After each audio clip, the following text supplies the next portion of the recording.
অবশেষে এমপি আনোয়ারুল আজিমের মরদেহের খণ্ডাংশ মিলেছে।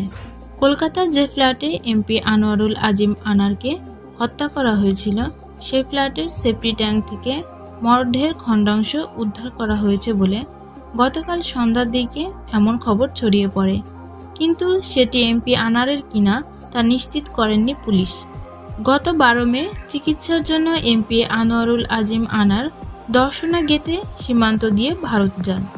সেখানে গিয়ে তিনি তার ভারতীয় ঘনিষ্ঠ বন্ধু স্বর্ণ ব্যবসায়ী গোপাল বিশ্বাসের বাড়িতে ওঠেন। পরদিন 13 মে দুপুরে চিকিৎসা দেখানোর উদ্দেশ্যে বেরিয়ে যান, কিন্তু সন্ধ্যায় ফেরার কথা থাকলেও তিনি আর ফিরে আসেননি। এরপর গত 12 মে কলকাতার নিউ টাউনের একটি ফ্ল্যাটে তার খুন হওয়ার বিষয়টি জানায় ভারতীয় পুলিশ।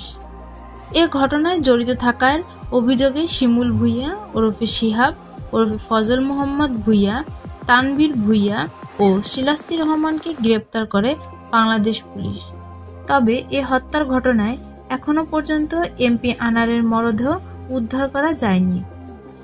যে ভবনে তিনি খুন হয়েছিলেন অবশেষে গতকাল সন্ধ্যায় সেই ভবনের সেফটি ট্যাঙ্ক থেকে তার মরদেহের খণ্ডাংশ উদ্ধার করা হয়েছে বলে জানা গেছে।